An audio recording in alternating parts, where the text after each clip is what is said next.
Okay. Good morning, everyone. Thank you for being here with us this morning. And welcome to this session that is organized by the Disability Thematic Network of Philea, the Philanthropy Europe Association. Philea is a platform that gathers over 200 foundations and national associations and provides a space for them to nurture new ideas and new projects. The Disability Thematic Network is one of the 14 networks that are currently hosted at Philea, and it's one of the most long-standing and oldest also, and since 2009 it has continuously kept working to mainstream disability within the world of foundations, within the sector at large, and within the practices of the foundations. So we're really excited to be here today. We have three amazing organizations that are going to share with us their projects to support inclusive and accessible education around the world. And a special thanks to the Zero Project team, and in particular Michael Fanbeck and Anna Koniseder for allowing us this space. So I will start with giving the floor to my colleague Silvia DUARTE. She's the head of Department of University and Promotion of Young Talent at Fundación 11 in Spain. Please, Silvia, the floor is yours. Hello, good morning. Can you hear me? Yes. Well, I want to thank the Zero Project for this wonderful conference. I want to thank Anna and Letizia for organizing this session so efficiently. And I want to thank all of you for being here, of course. I have good news and bad news. The good news is that I am presenting a wonderful program. The bad news is that I really have nothing of time. So if you have questions at the end, I will be here the next day, so I will be happy to respond. So I would like to start with my presentation. I guess I have to press here, or what should I do?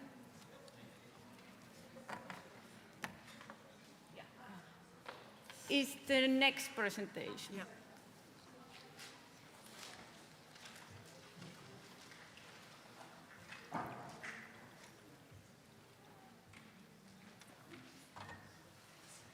It's okay. Because we changed. Okay, so I am presenting the University program. This program aims to the inclusion of young people with intellectual disability, developmental disabilities, and autism disorder into the university. This is the big aim we have. So why we started this program? First, I want to tell you that only 4.6% of people with disability have access to higher education in Spain. This is 20% lower than people without disabilities. Talking about intellectual disabilities, first saying that of the total of young people with disabilities, 50%, the half of them, almost the half of them, are people with intellectual disabilities, developmental disabilities, or autistic disorders. So the challenges, the education system excludes them really early, and also it's really difficult for them to find a job. So what is happening there? So they are dropping out of school between 18 and 21. They lack of support and accommodations in the school. Most of them don't have an official qualification when they are finishing school, so this lowers their self-esteem. They don't have socialization and training in regular environments. They are normally in segregated environments. And of course, this affects the opportunities to find a job in the regular labor market. So at Fundación we had a dream. We, like Letizia was saying before, I work in programs with universities, and we have a lot of programs with different all kind of disabilities. But we didn't have one with people with intellectual disabilities. So we wanted to do it. And why we wanted to do it? Which ones were the goals? First, expand the training stage in regular environments, then providing university education. We started with 3 focuses. The first one was autonomy, then social competences, and of course, employment competences. We wanted to build inclusive universities. We know that we are in the 21st century, and we can't talk about inclusive universities if we don't have people with intellectual disabilities in the classrooms. So we also wanted to develop inclusive experiences so the whole community, professors, administrative staff, students, get involved and see this experience as ordinary, not as something extraordinary, right? It's something that should be happening on a regular basis. And of course, we wanted to improve the employability and employment opportunities of this group. So what are the characteristics of the program? So first of all, I have to say that at the beginning, in 2017, was really difficult to convince the universities.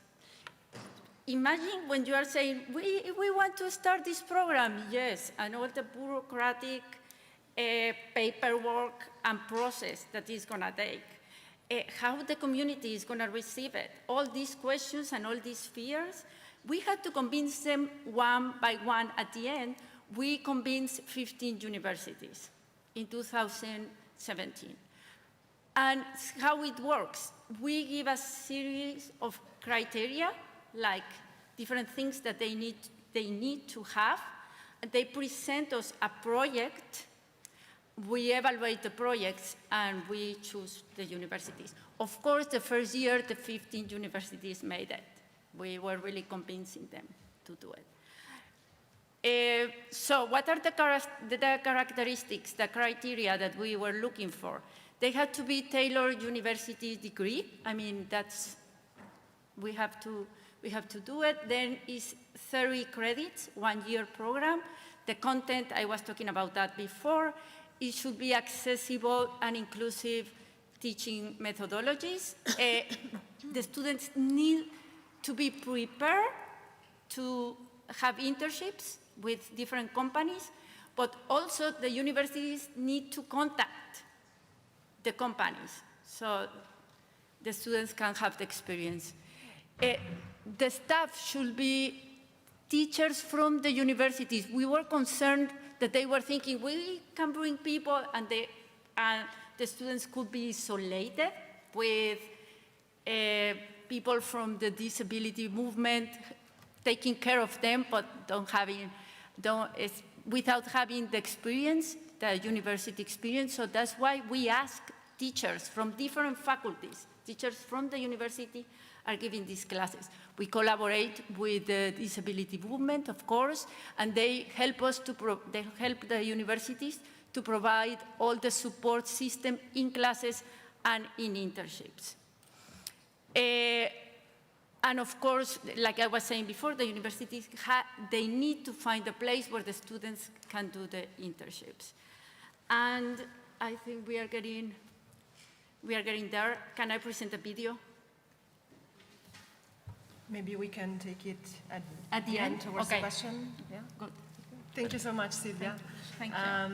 And I also wanted to mention to you that we have our lovely colleague Petra on the left side of the room, and she's going to help us with a visual summary of the session. She's going to present it at the end a bit better, but she's there. Thank you so much.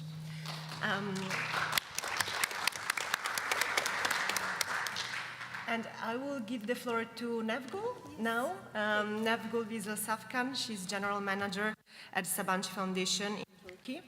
and the floor is yours, please.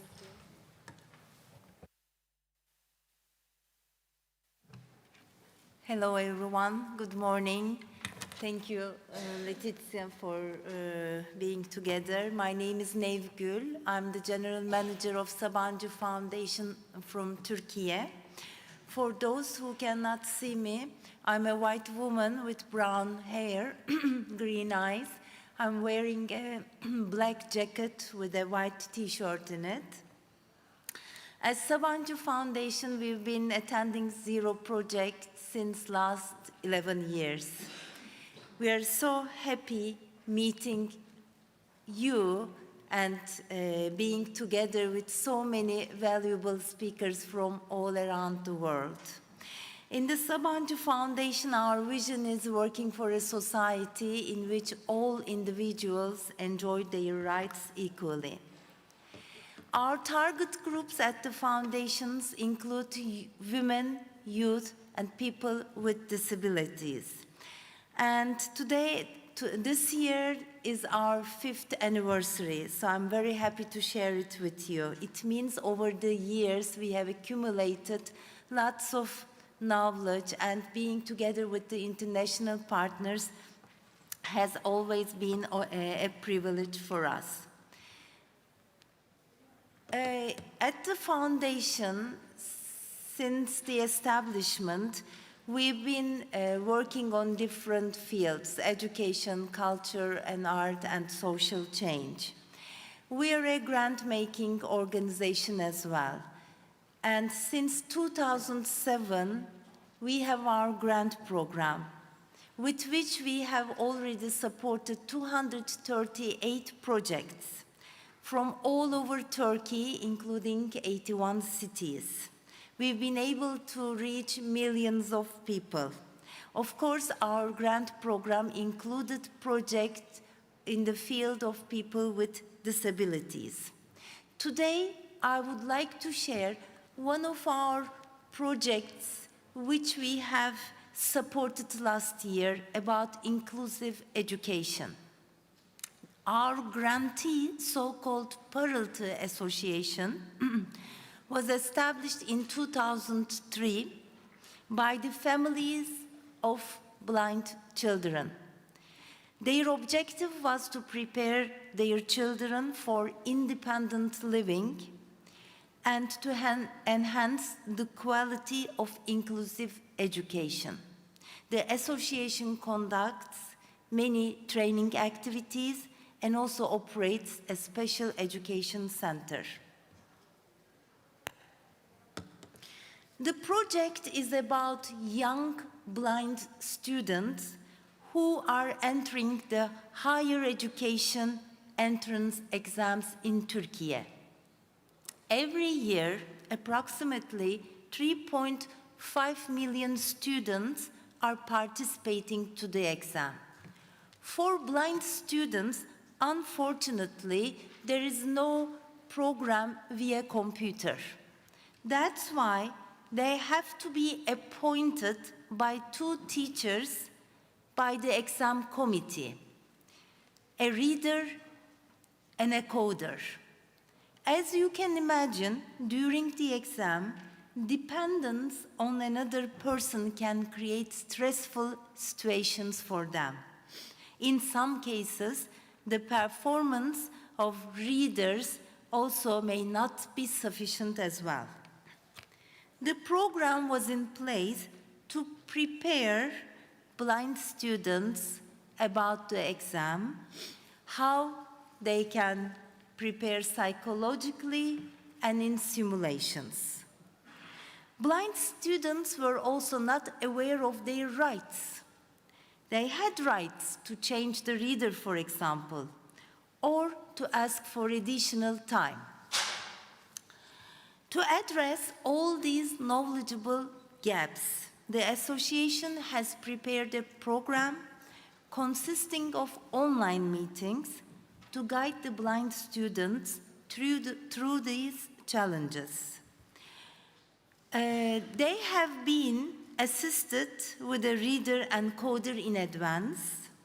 They had the opportunity to become familiar with the exam-taking process. During the project, 2 exam simulations were performed and 20 online meetings and 10 online lecture sessions were moderated. There has been 6 informative videos published on YouTube. Now the coming slide is about a video where you will listen about the opinions of the students who participated in the project, with a surprise. The surprise is that we used artificial intelligence on the video for the dubbing of the English accessible version. Let's watch it together. A blind young man walks on campus. I am in the last year of high school. I am preparing for the university. In a lecture hall. I want to get into the law faculty. I want to go to the psychology department at Boğaziçi University. Last year I took the higher education institutions exam for the first time. I was excited. I didn't know exactly what I was going to do. I couldn't predict well. I couldn't get the result I wanted from the exam. No one at school knew what would happen to me, a visually impaired student, or how they would prepare me for the exam. Even my teachers at school were asking how you will take the exam, but this project happened. This project was created to support visually impaired students preparing for the BLIJKERS process. How can we communicate with our reader? What kind of exam awaits us? They are telling us about the difficulties we will face in the exam and how we can fight against these difficulties. Firstly, the exam simulations were very beneficial because they tried to make it resemble the way sim did it exactly. Yes, this was also a trial simulation, but I felt as if I had taken the real exam. I couldn't answer the teacher's questions at the first attempt. I just waited and waited. For instance, flash drives were sent. For a visually impaired, the resource amount is actually very minimal. Thanks to this project, the resource communication increases. Getting into university is hard, but it gets even harder for disabled people. There is a reader and marker next to them in an empty classroom during an exam simulation. The young woman with long hair uses a braille tablet. I believe if there's equal opportunity, these difficulties can be overcome more easily. Funded by the Sabancı Foundation grant program in association with the Philanthropy Association and the Library for the Blind of Turkey. A blind young man walks on... Yes. Yes. As you can see in the video, the project has contributed to making the exam preparation process easier for blind students.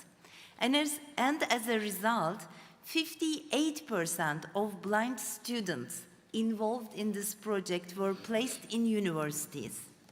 On the other hand, all candidates who took the exam were placed 33%.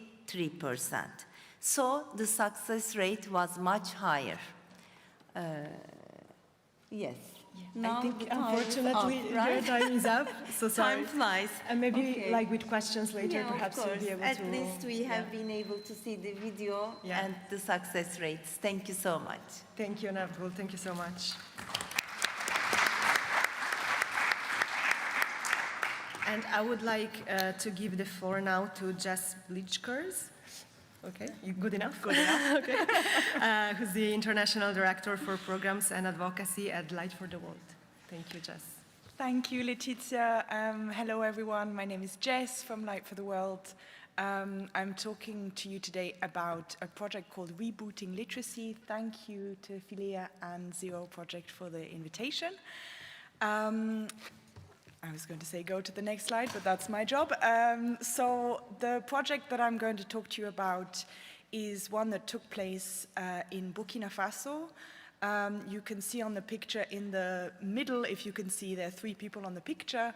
Our strategic partner is UNABPAM, which is the National Union for Burkinabe Associations for the Promotion of Visually Impaired and Blind People.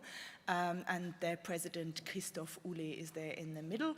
And surrounded by 2 of my colleagues, Philippe and Chantal. Philippe helped me prepare this presentation, so I'm very grateful to him. I hope he's online. I also want to acknowledge Nafisa Babou, my former colleague, who was definitely the driving force behind this project as well. We had ministry partners as well. As some of you might know, working in ICT and education, we need a lot of ministries to get involved for this to work. So we had education ministries, higher education, digital economy, culture, and social affairs. What's not on this slide is the technical partner that we had, which was the DAISY Consortium. Apologies to them, that should be on this slide. And we wanted to thank the foundations that made this possible, Sinnstifter, ESSEL, and People Share. So what was the project about? It was about addressing the problem that blind and visually impaired students cannot access text and curriculum books because they can't read them in printed form. And this prevents them from following in the classroom at the same pace as their peers and from reading, learning, and researching autonomously. So what we try to achieve with this program is really enable the political and educational environment, the technical infrastructure, the know-how and awareness, so that digital resources in accessible formats could be available for blind and visually impaired students.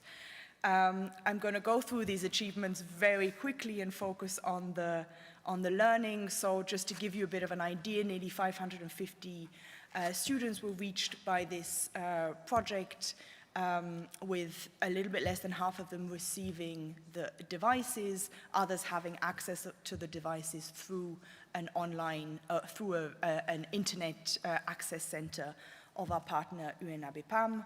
About 100 teachers were trained, 30 people trained on converting documents to accessible formats, and we had peer trainers as well. 500 books made accessible to visually impaired learners. And I think probably one of the biggest successes as well of this program is that the Marrakesh Treaty was signed also thanks to a guide that was produced by our partner to support the advocacy.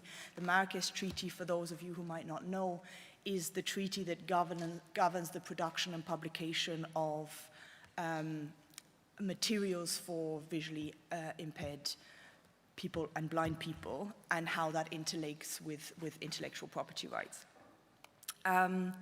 So we were asked, well, I understood that it's about lessons learned, so I came up with 4, maybe possibly basic lessons learned. They might be obvious, but I think then they're always worth reminding ourselves. So I think the main one for us is really how do we get the organization of persons with disabilities to be in the driving seat. This was really important. UNABPAM was really playing a leading role, and our role as an INGO was really to support from behind. And what was key in making that possible was really that the leadership was completely behind this project. Their interest was sparked by us supporting their attendance in a conference, which was the ICVI Africa Forum in 2015, and that sort of sparked an engagement and a motivation on their side.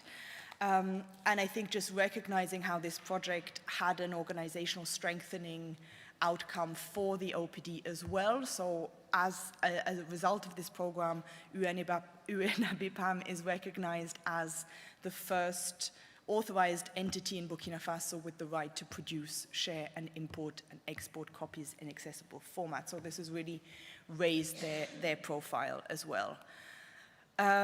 Second lesson learned is believe it when I see it, in the sense that there is definitely a very big, or we were facing a lot of reservations and disbelief around this intersection of people with disabilities, OPDs, ICT solutions, particularly in low resource contexts. So there was a lot of, that's not going to work.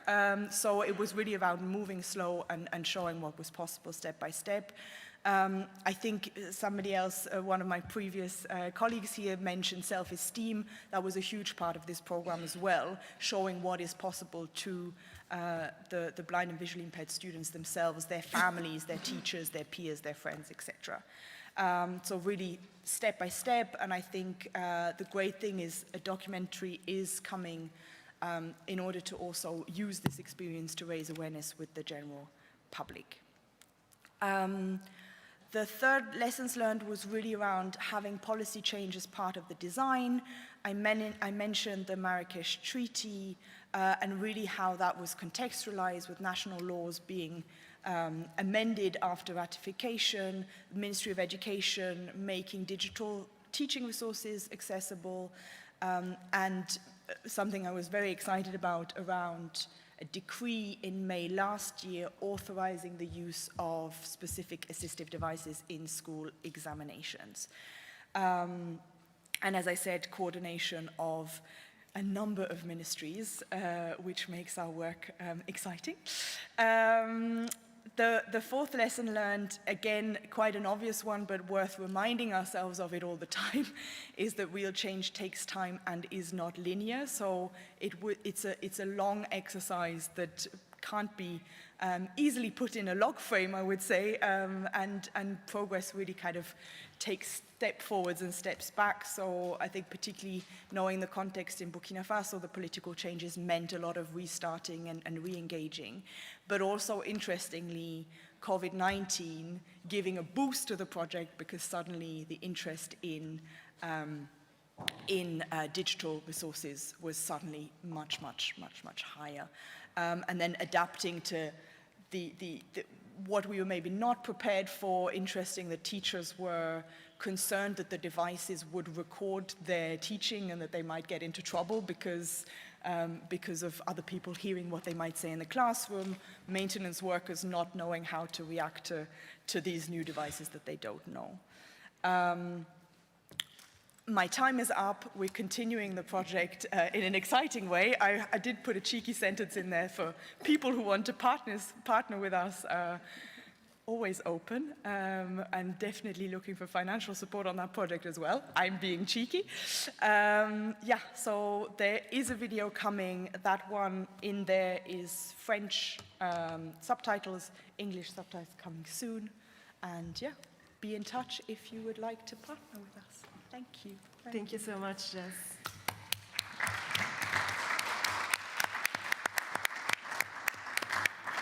Thank you so much. Before we open up the floor for questions, I think we also have a video from Fundación 11, if that is available.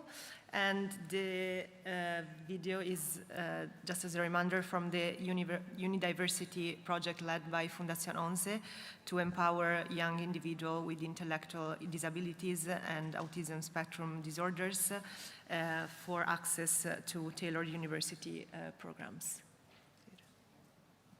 Coming soon.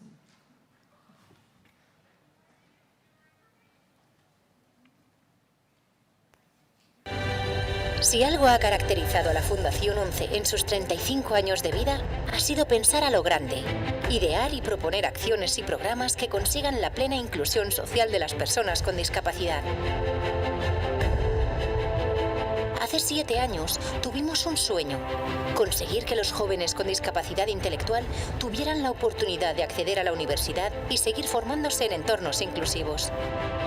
Lo hicimos posible con el apoyo del Fondo Social Europeo y la implicación activa de las universidades, que a través de la CRUE han apostado por modelos universitarios inclusivos.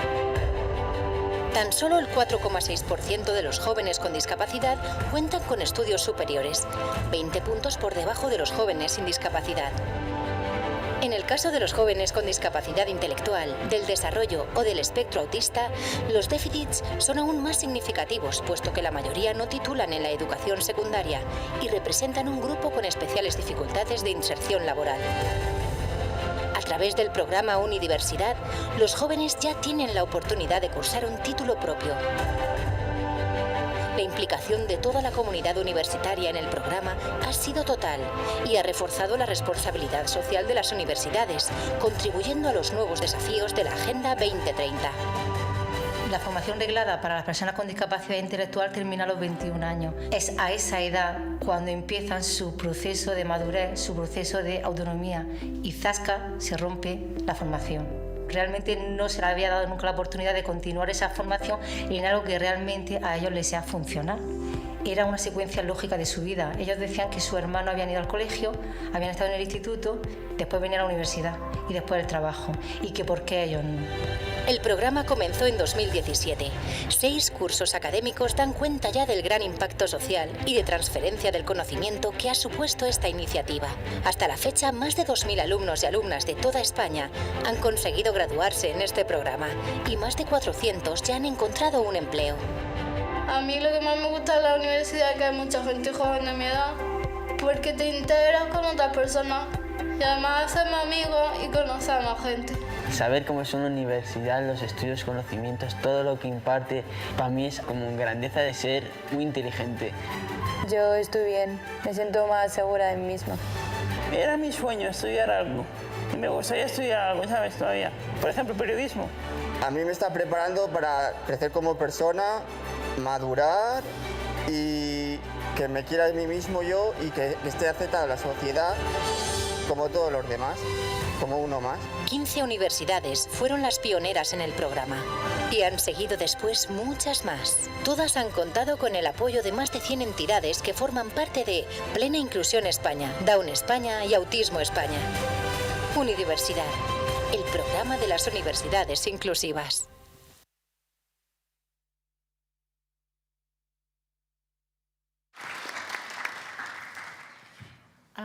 I think the floor is now open for questions, if we have any.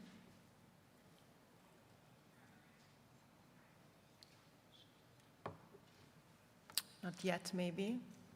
So I will start then. Silvia, just, as we just saw the video, I was wondering, what are the selection and evaluation criteria for the programs that are proposed by the universities in the framework of your project?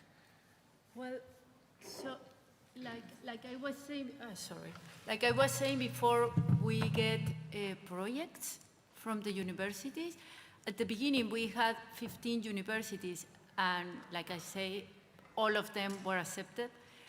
In the last 2 years, we had around 35 projects, and some of them had to be out because we didn't have enough funds to fund them. So the most important thing is that it's a one-year program, is 30 credits, professors should participate. Also, it has to, the students need to do internships, and the universities need to find the places where the students are going to do internships. I want to say that right now, 25% in the last editions, 25% of the students have a job after the program. That's really, it doesn't sound too much, maybe, but when we are talking about people with intellectual disability, this is a high rate, according to society. And that last year, we have 33% of impact. Something that I would like to tell too, and I'm sorry, I will be quick, but I think that is important, is that, of course, this program is great, it's working, the universities are doing it, but everything depends on the will of the goodwill of the universities. So we were trying with the administration, with the government, to make something from the law, so it can change. Well, we are there. So the last law on universities in Spain is not mandatory. It doesn't say that the universities need to have a program for students with intellectual disabilities, but it's suggested. So that's a big winning in that sense. So that's a big step. And I will stop there. I know that my colleagues want to talk. Thank you so much. Just looking if there are any other questions from the audience. I think you can raise your hands and maybe, please. Okay, I have a question, but it's also for Silvia. I'm sorry. Sorry, Jess. So I'm wondering, I saw in the video, we were talking about also there were students with autism spectrum disorder in this program. So I'm wondering if there are any challenges with having these programs that are a bit separate and more specialized in universities figuring out where to place students with things like autism spectrum that is quite a wider, you know, so some students could be mainstreamed and graduate from universities with that. Are there challenges in that kind of recruitment and separation? Yeah, there are some criteria too for the selection of students. And one of them is they need to read and write. So that makes like a big change. But like I was saying, these are tailored programs. So this is a program for the students, and it depends on the universities. What I'm saying is, for example, in Malaga, they have all this culture of museums and art. So the university did a program. The students can be guides of museums, and some of them, because they interact with really famous artists in Spain, some of them have decided to be artists too. And so it depends on the program, and it's, at the beginning, especially, it was a challenge, but everything is designed in that way that we can handle it, or the universities can handle it. Sorry, I guess that's great. I think my question is more, do you see the universities wanting to put students who could be mainstreamed and graduate with a standard university degree into these specialized programs? Is there a challenge there? Sorry, I didn't understand that. And that was in my presentation at the end. That's one of our biggest challenges. So there are two challenges. One is to make sure that the students with intellectual disabilities don't have to come to the university in a different path. This is great. They are coming to the university, but this is not enough, right? So that's a big challenge. And, well, I will stop there because I feel that I am like... Oh, well, so that's a big challenge. And the other challenge is the funding. Because right now, with the Social European Fund, we are funding these programs every year, but we aim that the universities take responsibility of it, and they can be self-sustainable, the programs, in the future. And that's something that we don't see close, you know, so that's a big challenge too.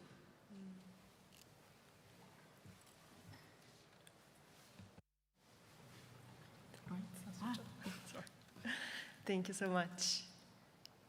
Any other question from the audience? Well, otherwise, I will have a question for Jess, maybe. Burkina Faso is facing some serious political and security challenges. Would you still recommend a strong focus on policy and ministry engagement in this situation? How do you? So absolutely, and I mean, the context does mean, as I said in the presentation, a lot of re-engaging and restarting, and you might be talking to different people as things change within the different ministries. But I think this, possibly more than ever, even though it becomes more complicated, but more than ever, this kind of engagement and making sure that as many people as possible within decision-making roles, even if they might change, are aware and kind of committed to do something about this. And I think in our experience working in Burkina Faso, you never know where people are really going. If there are changes and shifts, you never really know when people are going to come back in what roles, and raising awareness is just so important. And I think there are, in situations where there's political, a lot of political change, there's also a willingness from ministries to want to demonstrate that they're moving something forward. So you have somehow, there are doors that are open that might not be there in other situations. So my recommendation would be absolutely. Thank you. We have a question. Thank you. So I have a question for Jess about the project. How was your project somehow engaged the authorities in Burkina Faso, and what are the main challenges that you have faced there? As somehow you said that there are some kind of political conflicts and this on, and I wanted to know something more about the challenge. Thank you very much. Thank you for the question. So I think there are challenges that I think are faced by the people of Burkina Faso in a general case in terms of what's happening within the country and the political unrest and the insecurity that the country is facing. So that, I think, is just the general environment that the project was operating in. I think in terms of the project itself and the challenges it faces with working with authorities is really this, on the topic of ICT and inclusive education, you're working with a lot of different ministries, which have a lot of different ways of thinking about what they should be doing. So I think one of the main points for us was how do we, and particularly I think our partner in ABEPAM played a big role. How do we raise the awareness of these different ministries? It was 5 or 6 different ministries being engaged in order for them to get behind this initiative and then translate that into their work plans and policies and programs. That said, I think the ratification around the Marrakesh Treaty and everything that adapted after that, there were a lot of open doors. There were a lot of people who actually were ready to kind of get behind it and really roll this out. So, yeah, I hope that answers your question. Thank you.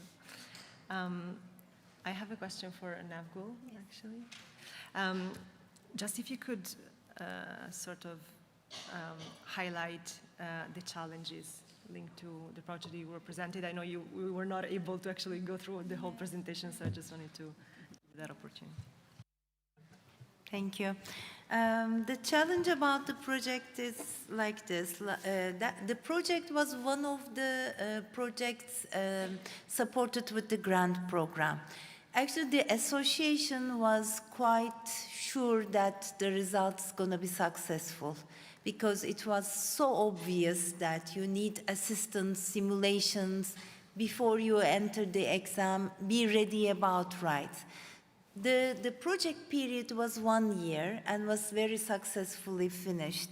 The challenges afterwards, and it's with many projects, I believe. Once the project is supported, it has a duration.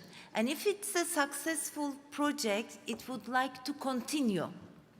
And we supported the project for the first year fully. We were the main supporter. But after having seen the successful output, how to proceed forward, how to find funders, and not depending on one source of funding, but many others. And I think that was the challenge where the association has really succeeded because they used their network of volunteers. They had a great network of volunteers. So partly, they got the help from that volunteer network to cover some part of the project. We only funded 15% of the project. It means they were so successful to show how successful they managed the first year. And also they established some relations with the private sector. It always helps also having diversified partnerships in a project so that many others can contribute and take it forward. And I think challenge was that government ministries of education was missing. For real sustainability and real success, that part is a must, I would say. Thank you so much. And I think we're reaching the end of the session, and I wanted to give the opportunity to our colleague Petra to show her beautiful work. And also to mention, I think all the presentations are going to be available on the Zero Project website. So if anybody wants to deepen these aspects, you can get in touch with our speakers, of course, but also you'll find the presentations. Please, Petra.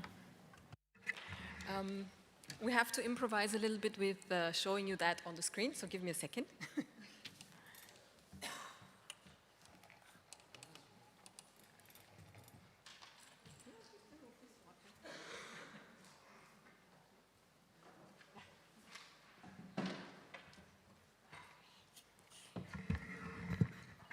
All right.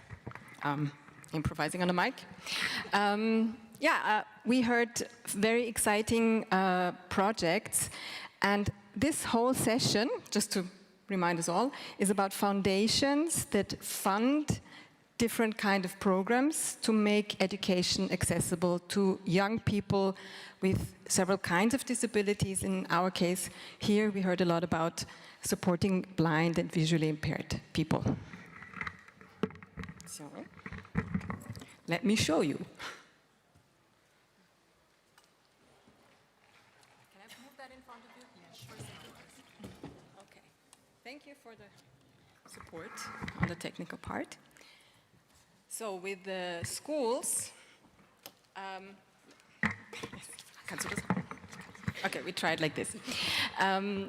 We do have in Spain the topic of bringing young kids and older kids, youngsters, with disabilities and with intellectual disabilities into higher education. What did we hear there? First of all, we heard about tailored degree programs as one of the solutions, and afterwards in a discussion, you also said, of course, we want to go into mainstream at the end. So having a tailored program to bring young people into universities who are actually quite skeptical most of the times. How can a person with intellectual disability or disability participate in our training in our school? So we need universities that open their doors. We need teachers and professors who say, okay, yes, we work with you, we understand it. And the target is also, or the task also is to increase employability of young people with disabilities. So that's so much about the Spanish example. And then in Turkey, we heard about a foundation program, mainly focused by parents of blind children who said, okay, I want my kid to have the possibility to participate in university programs. And we saw the video with all young blind people who were able to take their exam, to pass their exam, and one of the aspects was to communicate with your reader, so the person who reads to you, or also the device that helps you to read. And I found it quite interesting that it's also about knowing your right. As a blind person, you must know that you have a right for more time at this education. And you have a right to change your reader if there is something going wrong. So that was probably only one of the highlights.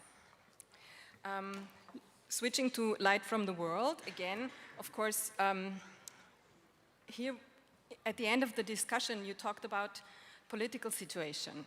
And it's about Burkina Faso supporting blind and visually impaired students also to participate in a program. We heard 550 students have been successfully participating in the program. 100 teachers have gone through some training to do the right stuff, and even more successes. And the 4 findings were, you have to put the experts in the driver's seat. You have to show that it is possible. You have to change the policies. And you have to know that change takes time and it's not linear. So it's not just one way. It's sometimes, it's going through curves. So change takes time, but I think the good message is, if you have the time, it will happen. We'll try that with the summary over here. I think we're almost at the end. Yeah, sure. Okay. So, in summary, we need support for the students, for the pupils, for the young people with disabilities. We need the right programs, the right tasks, the right support methods. We need universities who welcome students with disabilities. We need policies and, of course, funding. And that's the last word. Thank you. Thank you so much, Petra, for this amazing summary of the session. I think we reached the end. It was a pleasure to be here with you today. Thank you so much for attending. Thank you, of course, to our fantastic speakers. And thank you to the Zero Project team for allowing us into this space. And we look forward really to continue this conversation and to share more about these projects and about the work that foundations do in general to support people with disabilities.